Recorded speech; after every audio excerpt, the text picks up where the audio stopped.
This is the primal scream of a dying regime. Pray for our enemies, because we're going medieval on these people. You're just not got a free shot on all these networks lying about the people. The people have had a belly full of it. I know you don't like hearing that. I know you try to do everything in the world to stop that, but you're not going to stop it. It's going to happen. And where do people like that go to share the big lie? MAGA media.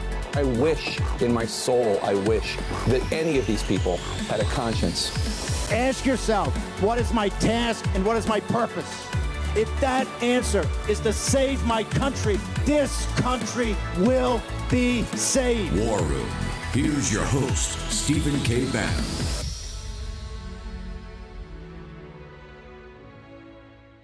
Let's get to Lauren with the numbers. Go ahead, Lauren. Minus 23,000. No rebound for the July jobs report. Negative 23,000. Unemployment rate drops in July to 4.1% from 4.2% in June, and the same for the expectation. The number of unemployed drops from 7.1 million to 6.9 million.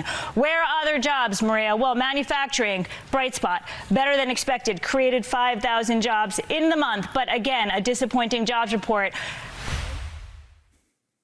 Saturday, 8 August, year of our Lord 2026. I think even worse was the issue of wage growth, et cetera. Phillip Patrick, I've got you on. I want to talk about the Middle East, the war, also this issue of the CR that they're going to pass to kick the can down the road, all of it, how it impacts the turbulence we've seen in capital markets, and particularly gold as a hedge for all this. Let's start, first off, your assessment of the economy, what these numbers showed, not just the labor participation, unemployment rate, where the jobs are being created, where they're not, also the issues with wages keeping up with inflation.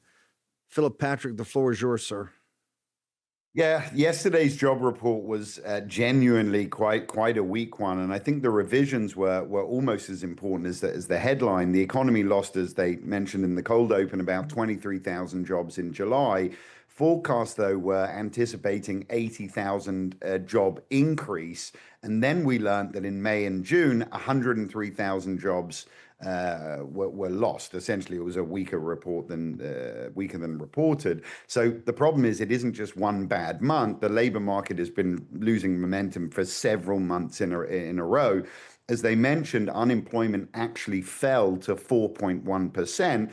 But that number's misleading. The decline was mostly because about 264,000 Americans left the labor force altogether, which ultimately is bad news, right? We don't want unemployment falling because people have given up looking for work. Worse, inflation-adjusted pay declined by 0.1%. Now, I wouldn't overreact to the headline either. About 50,000 of the lost jobs that we saw were basically in local government education, while we saw a slight increase in manufacturing and construction. So taken together, I think businesses have become reluctant to hire in this climate. And the Federal Reserve have obviously been all over the news very recently. This puts them, I think, in an even more difficult position. 3 Fed officials last week wanted to raise rates because inflation was still too high. But now the question is, can you really start raising borrowing costs in a labor market that's already stalling? And that's ultimately the trap, right? Inflation says the Fed need to tighten monetary policy, but job numbers now are saying be careful. And when the Fed is trapped between these two problems, the risk of making a mistake starts to rise considerably. Generally speaking, they tend to err on the side of inflation, but that's never a guarantee. And I just don't. But this is a problem with them having a dual mandate. For the audience, they've got the mandate of 2% inflation, right? It's really a monetary entity since central bank, but they added back in the 70s when there's so many, there's so much unemployment that they had to have also think about full employment. It's a tough mandate. The question I got for you, let's go back to those guys that voted. How did they not have a feel for what was really happening in the labor market? Do you think this catches everybody surprised? One of the things I'm most concerned about, and I hate, as I know you do, is these restatements. This is why E.J. Antoni would have been the solution, one of our contributors here. He was nominated by the president, but the Republican Senate folks, embrace this. The disastrous do-nothing Republican Senate, because of Collins and Murkowski, were on the committee. They would not even take a meeting with EJ. They would not even take a meeting with the president's nominee for Bureau of Labor Statistics. And EJ and Tony would have cleaned out all this crap.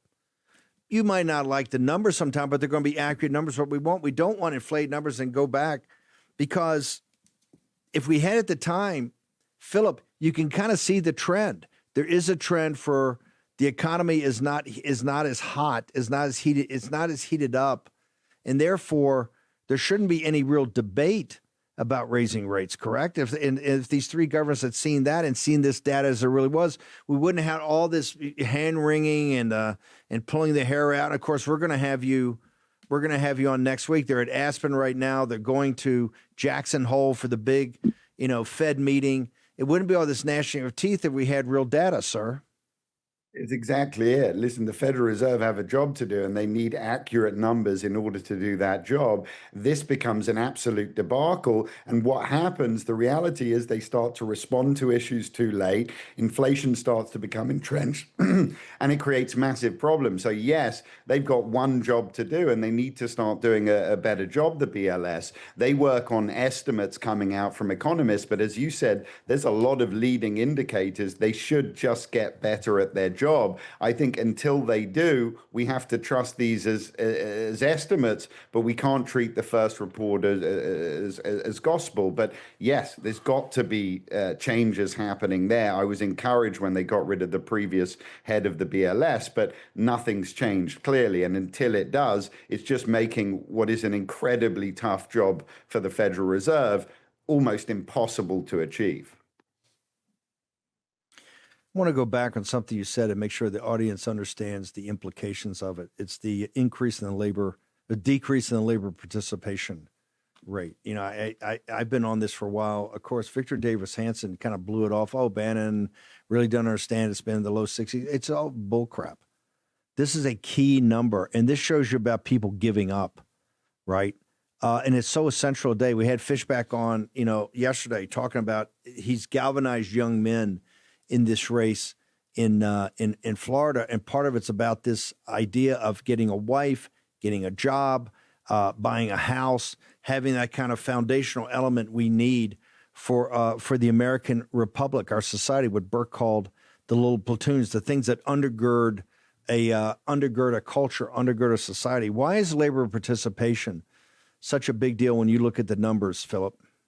Listen, at the end of the day, we need people working, right? They have lives to, mouths to feed, families to feed, lives to run. We've got GDP to generate. And if people aren't working, the economy collapses. Labor participation is the most important metric, I think, of the entire economy.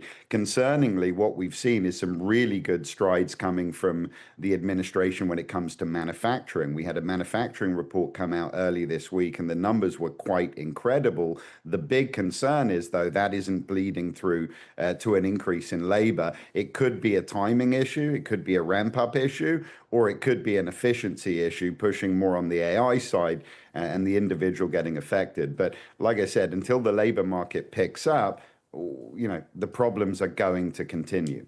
I want to give a hat tip now to Kane over at Citizens Free Press. Mm-hmm. Kane, and I've got to know him very well. He went to UVA. I went to VPI. Although he's from Indiana, he's like one of those Hoosiers, one of those out-of-state guys that went there, got involved, and has a great clip. He was up at CNN, I guess, as an intern. Kane, I'll tell you that he started Citizens Free Press. One of the things that drove him nuts is debt, deficits, and what it's doing to our country, what it's done to the dollar, what it's done to the economy. And this is why Kane always puts up, he's got the federal debt clock. If you notice, he's always doing headlines all the time. Like, for instance, the CR, when you kick the can down the road, what it means. But Kane is and I can't speak highly enough of Citizens Free Press as a site to go to, but he's always very focused on national debt. And he's been like that since he started Citizens Free Press years ago. Another guy that was like that was Charlie Kirk. Charlie, and I think we gave him his first job, really paid job in the business over at Breitbart as a writer about college campuses. But what inspired him even to get involved was watching the old Glenn Beck show. He used to tell me this all the time, and Glenn Beck would be on the whiteboard and talking about QE and debt and deficits. In fact, with Peter Schweitzer, Glenn Beck wrote a book, I don't know, back in, I think it was in 2010, 2011, 10, 15 years ago, about national debt, about deficits and what it was going to mean long term. Phillip Patrick, I think it's by election day, we're going to be at $40 trillion. The CR that the Senate's kicking the can down the road to December, it's the same spending as Joe Biden and Nancy Pelosi. It's their budget. We haven't cut any of it. How big a national security threat? Let's leave aside the BRICS nations. Let's leave aside gold, all of that. In your mind, as somebody watches this all the time, how big a national security issue do you believe is the runaway train of our national debt and these massive deficits, sir? I mean, it's the biggest national security threat we have and has been for a long time.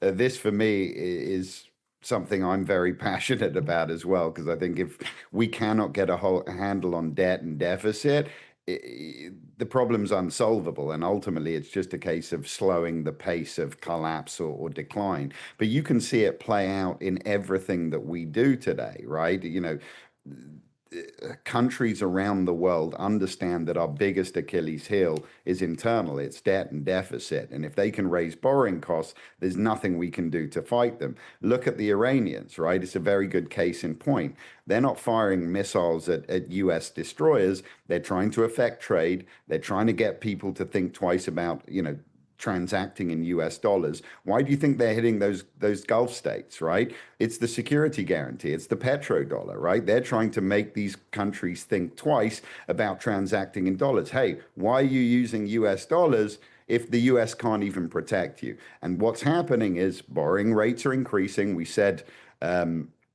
said last week, they're at the highest levels now, over 5% since 2007. Debt service payments now are taking up 25% of our total revenue. That is money that is completely unproductive. It's projected that within less than 8 years at the current pace, interest payments on the debt are going to take up half of our revenue, and there's nothing we can do. We cannot function as a nation from that point. So if, legislators don't understand this, they need to understand it very, very, very quickly. Because like I said, outside of a massive productivity boom, and I mean massive, there's no way out of this outside of immediately and aggressively curbing spending. But like you said, there really isn't the political will and hasn't been for a long time to do it. Mark Beall is going to be joining us. We're going to talk about artificial intelligence. I mean, Phillip, here's my concern about it, and I'm the biggest advocate. In fact, I don't take credit. I came up with it, but I think I did come up with it, that the business model of the United States is a highly leveraged bet, and we layered on a highly leveraged bet on productivity increases of artificial intelligence without the concomitant layoffs. If you look at the math, the way people are talking about it, what they think is that they're going to have this, this big bang on productivity increases coming from AI. But when you look at the math, they haven't taken out massive layoffs in high value added jobs in the IT community and in STEM workers that goes along with it. I ain't buying that. Not for a second do I buy it. And quite frankly, I don't think anybody of the oligarchs buy it either, and they don't care about it. We're going to take a short commercial break. Make sure you can get to Phillip Patrick directly. Just take your phone and text Bannon, Bannon, 989898. All the information Birch Gold gives you, all of it, from the articles to the handbooks to the end of the dollar empire. All the information is 100% totally free, and there's no obligation. For nothing else, go find out how the world works. You get the end of the dollar empire. You will come away a lot wiser about how how the man-made systems in this world, particularly around the economy and finance, how they intermesh and how they work, and how the U.S. currency underpins all of that. Short commercial break. We're here with Phillip Patrick. Make sure you make contact with him over the weekend or next week. It'll be an experience that may become your still point in a turning world. Phillip Patrick next. Jeff Clark on deck in the War Room. War Room. Here's your host, Stephen K. Bannon. Okay, Phillip Patrick. Let me take the BRICS. People should understand the BRICS nation. Was it Brazil, Russia, India, China, South Africa, and others, because they've all joined up. Many of these are the enemies of the United States. Some of them are quasi-allies of the United States, but all of them got smart people. And as we're nationalists and put America first, they should definitely put their nations first. There is an argument of what some of the BRICS nations trying to do in talking about a basket of currencies. Why? They've seen kind of a rolling devaluation on the drop of the purchasing power of the dollar. That happens to be a fact. So you can't fault them for that. Although many of those nations, led by the Chinese Communist Party, do not have the goodwill of the United States in intention in Brazil either. So it's an issue. But Phillip Patrick, I might argue from the BRICS perspective, we're in Iran right now. We're in the Persian Gulf. We're all worried about Hormuz. And we're intervening to bail out the Japanese, not because we love the Japanese and not because we care about the Persians or we care about the Omanis or we care about the Saudis or we care about Qatar. What we care about is all of their ability to support the United States dollar as the prime reserve currency and that's manifested in buying good old U.S. securities, which Scott Bessent has to sell a grunch of trillions of dollars. Remember that $40 trillion deficit, about $8 to $10 trillion a year minimum has to be refinanced. Your thoughts, sir?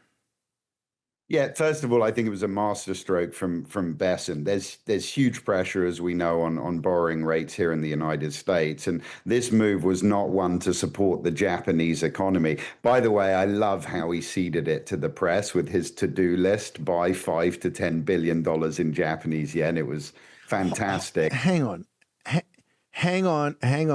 Phillip Patrick. Are you telling me that? Are you implying that Scott may have done that as knowing that a prying media jumping in there at Camp David into the cabinet room might have just done the pre-marketing for the whole effort, sir?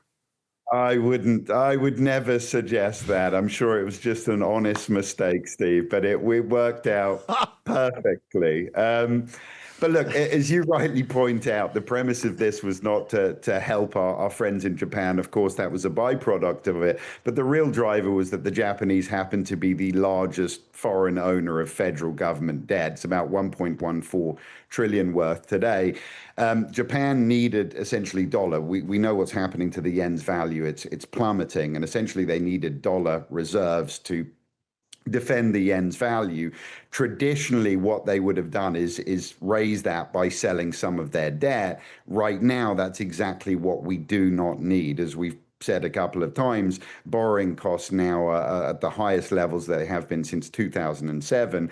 We are borrowing an enormous amount of money every single business day. So the last thing we need is one of our biggest customers essentially becoming a forced seller. So Besant found another route. Essentially, he bought Japanese yen using euro reserves that we held as opposed to using US dollars. Essentially, the product was to push the euro down and the yen up, and ultimately didn't force the Japanese to sell US debt. So it was a very, very smart move, but I think it shows you what a balancing act Scott Bessent has to do. I think we have $1.4 trillion of new debt over the next 6 months. This is just mounting at an astronomical pace. He's been moving a ton of it to the shorter term. About 20% of debt now's moved to the shorter end of the yield, but this is a massive balancing act. But this was a very, very smart move from Besson, and we shouldn't be surprised by that at this point. You know, I say that we're a highly leveraged bet with another highly leveraged bet on AI put on top of the corporate debt, that mass productivity increases without concomitant layoffs in STEM. Hey, I'm from Missouri on this one. You got to show me that. On top of that, we're sitting on $300 trillion, roughly, kind of rounded up, $300 trillion of debt of everything all over the world. And I keep saying, hey, the day if things come unglued and we have basically a margin call on that, people are going to have hell to pay. This is why I tell right now, go get all the information. In the middle of a crisis, you can't make decisions. What Scott said about the Japanese situation is very telling. He says, we want to deal with an emergency, which is both Argentina and in Japan, before they get to crises. You in the audience have got to get ahead of this. You have to understand when Scott Besson's talking, one of our contributors that was here for years, you have to understand, you have to be smart enough yourself not to take the interpretation of some Wall Street person that's trying to sell you something, but to understand it yourself. This is why for 5 years, 6 years, we partnered with Birch Gold when gold was about, $1,000, $1,100 an ounce, went up over 5,000, over 4,000 a day. The daily price ain't the point. It is what are the driving, converging forces underneath that? You know how you learned it? Go to birchgold.com/Bannon, End of the Dollar Empire. 8 free installments online. If you want the hard copy, put your name in. 7 free installments on that. Some people want the hard copy. Go on, get the online version. You can print it out if you want. Also, a 9th free installment's coming. We're working on it. As I said, I'm just finishing up the graphics. But you get to talk to Phillip, Patrick, and the team.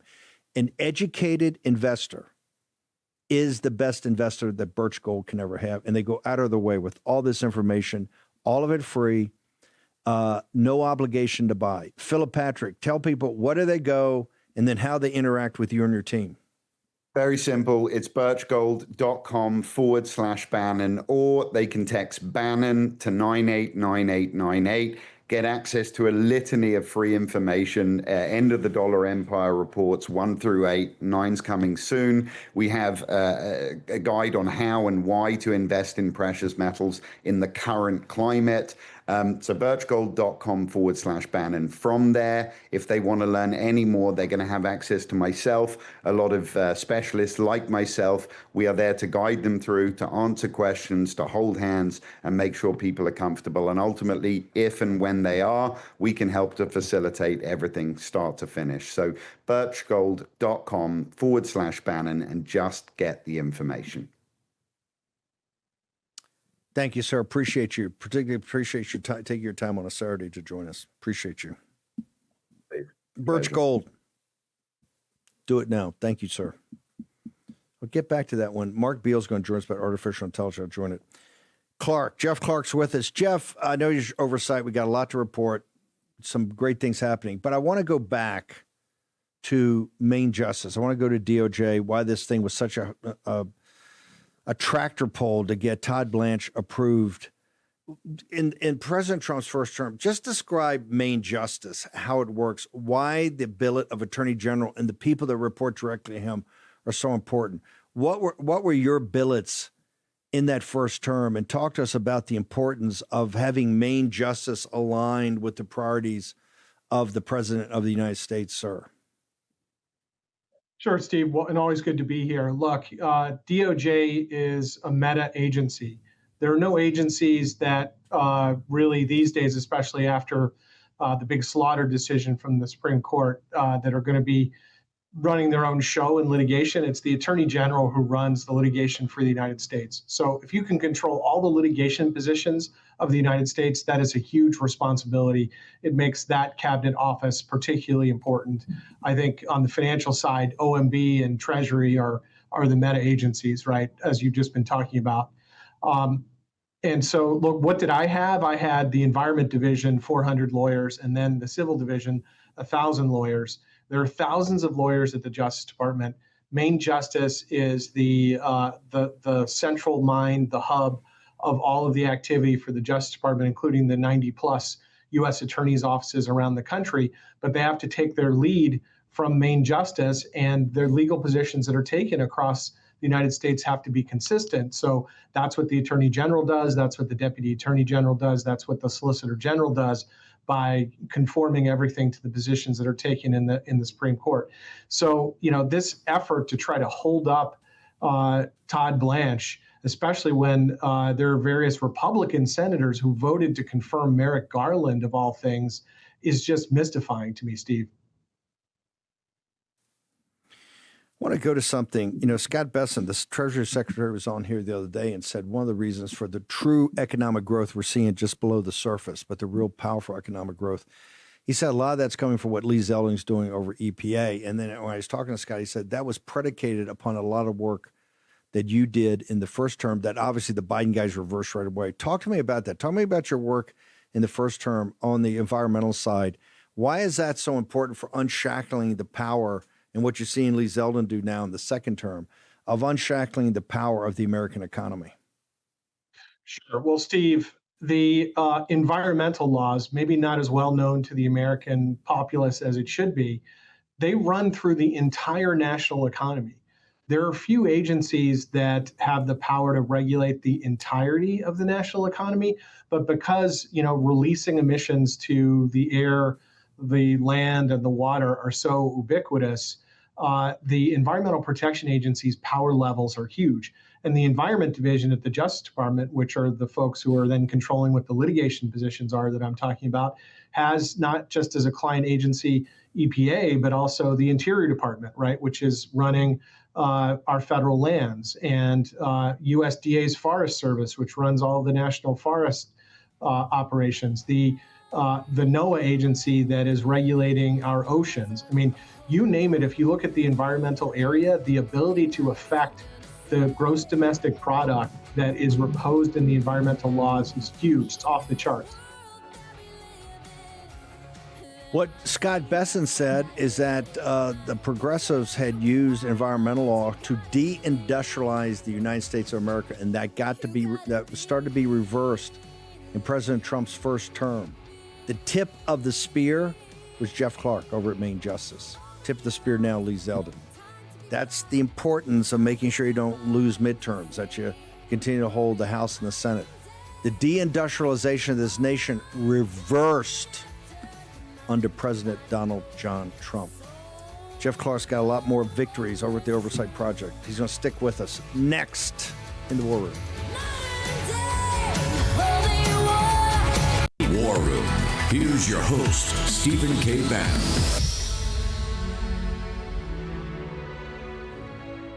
So, Jeff, you were one of the best guys we had in the first term. Second term, you've been a hammer. You're over OMB. Now it's the Oversight Project. Walk me through Mike Howell, the Oversight Project. The Heritage is a kind of one of the groups that Heritage has kind of sponsored. What is your task and purpose there? Why is Jeff Clark at Oversight? And then I want to talk about this, what you just did on this stopping the redistricting fight, sir. So our task and purpose is to be aggressive and to bring aggressive litigation to represent the interests of the American people, Steve. So, recently we got the Joe Biden ghostwriter tapes out, and I was watching the left try to react to that. The best thing they could come up with was that, this was like a misdirection play.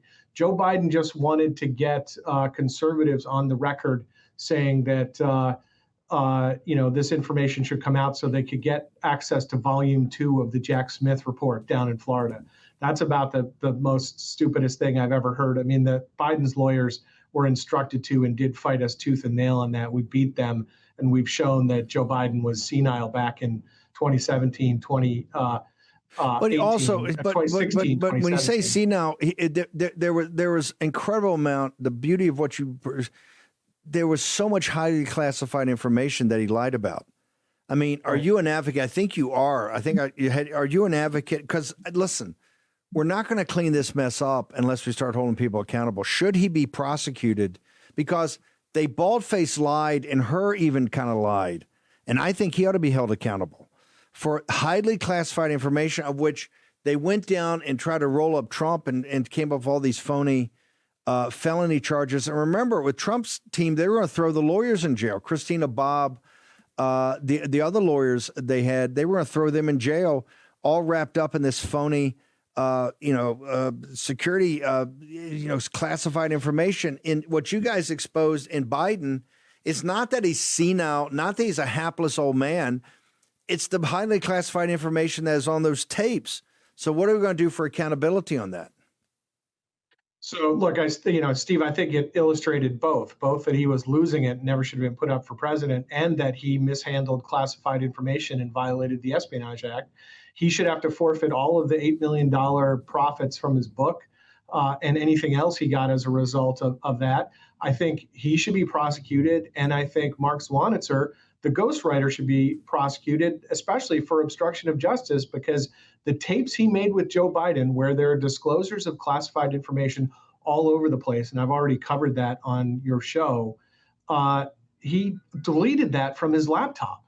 And then Robert Hur gave him a free pass for that and said, well, he said that, he was kind of sorry for it. And then we were able to recover the information from the laptop anyway. So kind of no harm, no foul. That's not the way it works.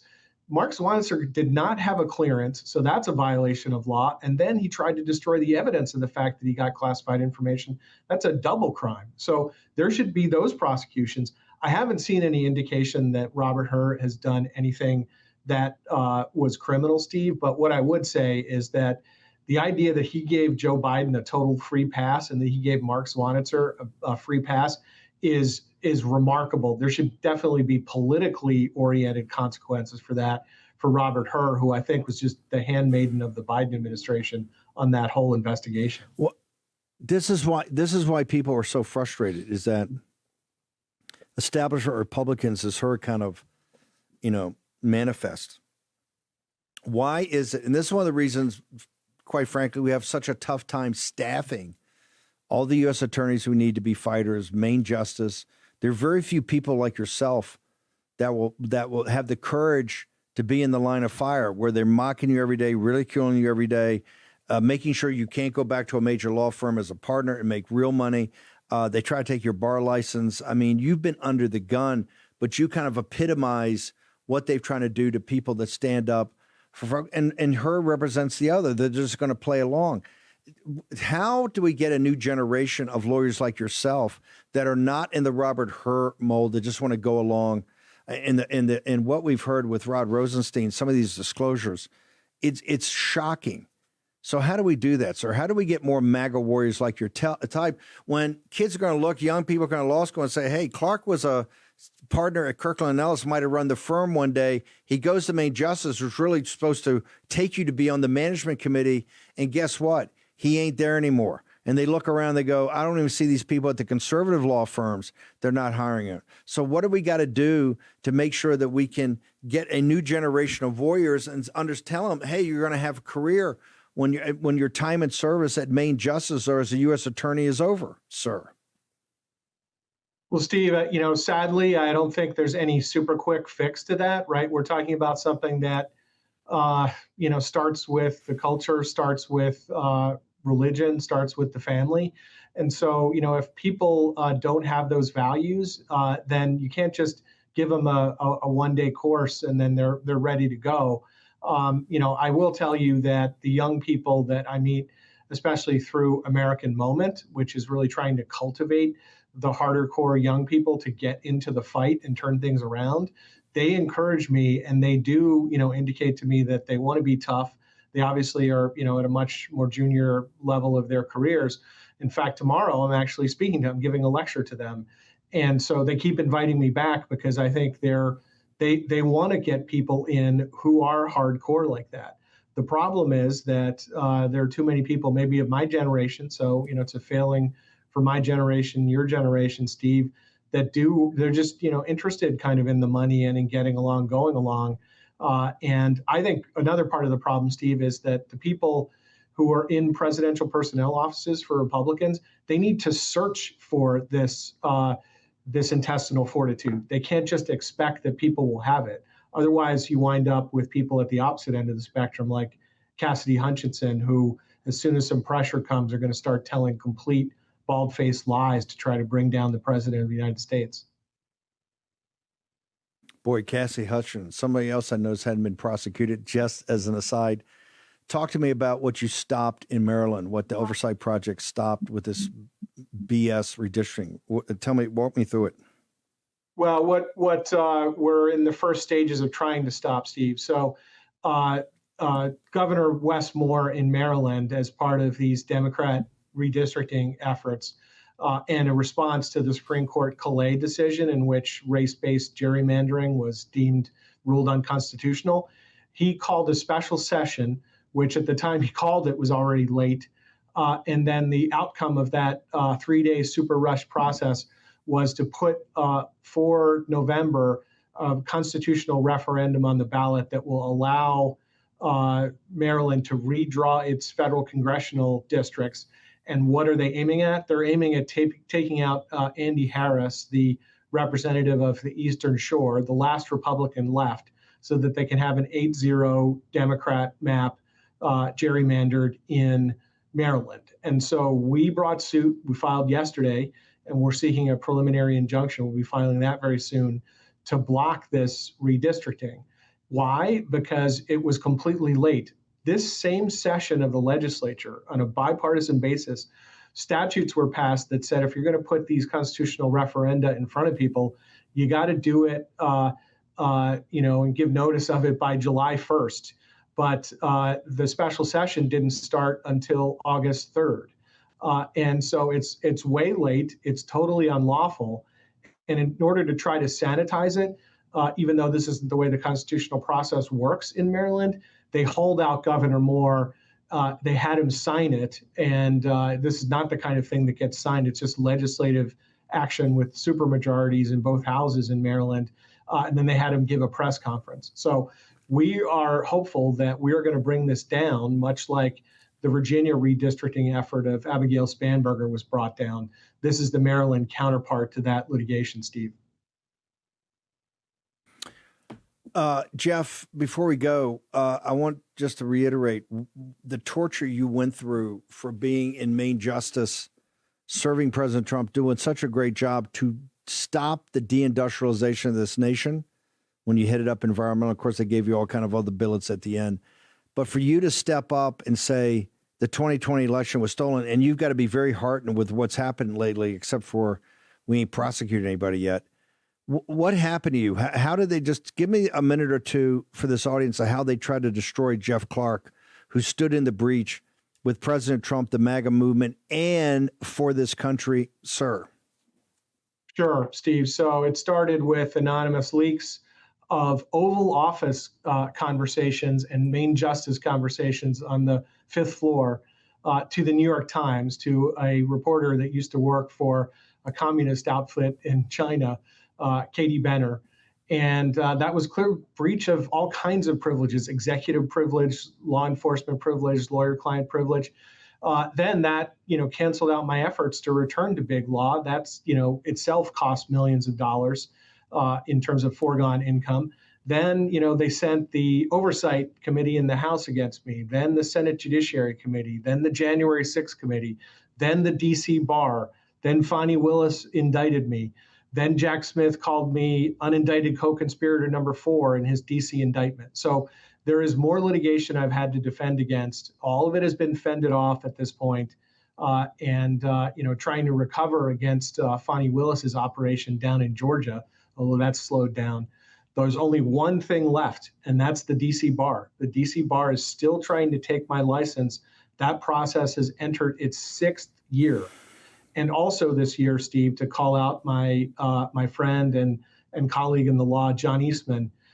They disbarred him in California. He is gearing up to ask the Supreme Court to take his case. We at the Oversight Project are going to support that with our own amicus brief. We want to see that reversed, and we're hopeful that if the Supreme Court does that, we can end this barfare and lawfare, because all of the people associated with President Trump who showed any kind of gumption and intestinal fortitude, they were targeted for destruction by the Democrats, by Norm Eisen, by David Brock, and the 65 Project, Steve. When you came into the government, you were a partner, I think one of the youngest partners in the history of Kirkland Ellis, one of the most powerful law firms in the world. You were pretty cocky. You'd gone to Harvard College. You had the greatest education. You were a brilliant guy. You obviously, among your peers, were so highly thought of. Then you went through like Job. You went through it. You went through the shredder. What did you find out about yourself in that process? Well, I was not one of the youngest partners at Kirkland. I was one of the youngest, or maybe the youngest, Deputy Assistant Attorney General in DOJ's history. But you're right. That gives you kind of, at least there's positive pressure upwards on your ego when you're in that kind of spot. What I've learned is that, money is something, status is something, reputation is something. But at the end of the day, you have to stand after time is over before God and give an account of your life. And that's, and you have to be able to do that with your family too. Those are the most important things. That's the kinds of things I think that we're losing in the country. And that's why we see, people who will, as soon as the pressure comes, they fade, right? It's like the parable of, falling on rocky soil, et cetera. So what I learned is, I don't put this all on myself. I think it's because God has helped. And so to me, it's a story of God still trying to save America. We have to turn to him and we have to repent of any of our own sins, and then he can heal the nation, Steve. That's really what I've learned. Clark, hang over 1 second. I want to make sure people have all your touch points. Short commercial break. Mark Beall is going to join us next after Jeff Clark punches, and we're going to talk about an extraordinary 72 hours in the world of artificial intelligence and the singularity. Next in the world. War Room. Here's your host, Stephen K. Bannon.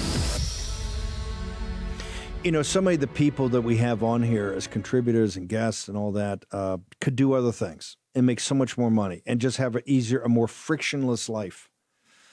And that's why I love doing the show and providing this platform. And like I said, I got the easiest job in the world. I just cut the mic on and have the best people in America and the world come on here and talk about their fight. Of all that in that pantheon, Jeff Clark is near the top. He's been through hell and still not quite through it. But he could have done every other thing, but he didn't. He knew what was right, and he stuck to his guns. And that's the quality, that stick-to-itiveness and courage and being indefatigable, grit, steadfastness, everything we call it, is the greatest attribute you have, because it's upon that attribute that everything else rests. Jeff Clark, you're a hero, not just the show, you're beloved by this audience. Where do people catch up with you, stay on top of your work, and keep up with your daily activities? Thank you, Steve. That's, very, very heartwarming coming from you and the audience. So people can follow me at Jeff Clark US on X and on Getter, and then Truth Social, it is Real Jeff Clark. And then you should definitely follow the activities of the Oversight Project. We're really, kicking ass and taking off. And that's itsyourgov.org, itsyourgov.org. No, the Oversight. Mike Howell, the guy that founded Over Heritage yourself, nothing but fighters. Thank you, brother. Thank you for taking a Saturday morning and joining us. Thank you, Steve. Another guy fits his description is Mark Beall, head of the AI Policy Network, could do so much other, could go work for the oligarchs, of which they want to hire all the people that are opposing them because they're the best out there pound for pound. Mark, I've got about 5 or 6 minutes here. We're going to go to break. In the top of the hour, I got a bigger segment. But the last 72 hours I is reinforced to me the last 5 or 6 years since we got Joe Allen on here and put all these resources and had this fight, that not only we're on the right side of this, we're on the right side of this before it happens at the right moment when you need to be. The containment story that gets deeper and deeper and scarier every day. The Axios story where the heads of the frontier labs are all talking to Axios about we're approaching the singularity if we're not already in the beginning stages of it. And then the story, and they also say the biggest fear they have is the pathogen fear. And the coming out right on top of that is what happened at Stanford University, where I think they've created at least one, but I think a suite of 16 viruses, pathogens that are not from nature. The last 72 hours has just been a blockbuster about, yes, the potential, but also the danger that's in our face right now of out of control artificial intelligence. Your thoughts, sir?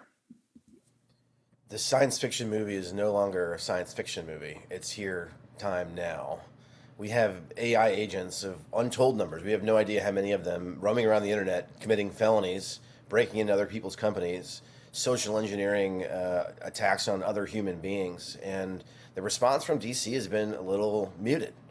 It's a little shocking to me that these things are now happening and the government hasn't sort of been a more assertive actor in some of this stuff. But clearly we are in a new paradigm now. I'm sure you probably saw that 1,300 or so of these company employees signed a letter urging the government to work with them on an international way to like basically pace AI development so these companies can be relieved of some of the competitive pressure and take the time that they need to do the safety and security pieces. Of course, we're going to need to talk to the Chinese about that because America can't do that unilaterally.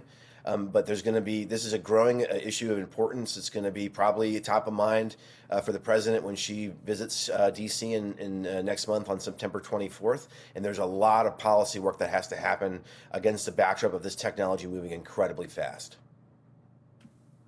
But, you know, there's, I think it was on, I think it was Jake Sherman's interview yesterday with the president. He's sitting there going about the controls because I think he's totally misinformed by the people around him. And I hold the people around him for accountable. He doesn't seem like I don't think quite understands or at the level of how dangerous we are in this. Like you said, the last 72 hours, it's not, the agentic AI is out creating felonies.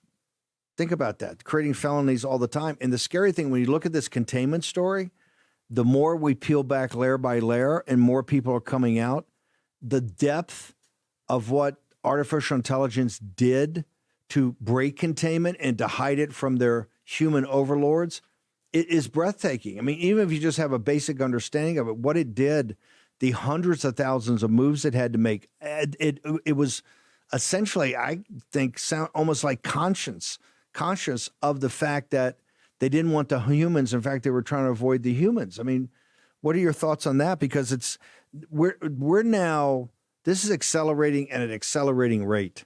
And very quickly, you're not going to have the option. You're not going to have the option to control it, sir. I mean, you're right. I mean, this thing is moving so fast. And, you know, the War Room Posse and you, Steve, have been outspoken on this issue for a number of years now. And I think a lot of people were able to sort of say, well, no, that stuff is theoretical. It's probably not going to happen. Well, now here it is happening as predicted. And looking around the corner, if the government doesn't get a little more assertive in this, you know, you could see a whole potential set of horrible outcomes that is going to set us back even further on the innovation side if we don't get our arms around this immediately. You know, I think the president has an ace in the hole in his Secretary of the Treasury, Mr. Besant.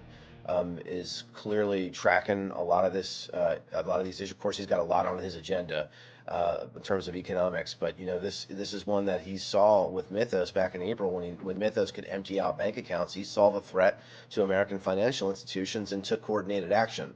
And now the big thing looking around the corner for the posse to understand is that these companies are on the verge of a process called recursive self-improvement. And that's a process by which the AI then makes the next version. Hang on. I'm going to leave a cliffhanger. Because you're going to stick around and be with us through the break. The machine itself can improve itself without any human interactions. In fact, I would argue, if you actually look what's happening, they don't want human interaction. We're getting all of Mark Beall, president of the AI Policy Network. We had Phillip Patrick on here just one more time. Birch Gold, make sure you go. They'll answer all your questions, spend as much time as you want. An informed customer, an informed investor is the best investor. Make sure you go. I tell you, the easiest way to do is take your phone out, text Bannon, Bannon, 989898. Get access to all the information, free, no obligation, from Birch Gold. And you get contact with Phillip Patrick and his team. Short break.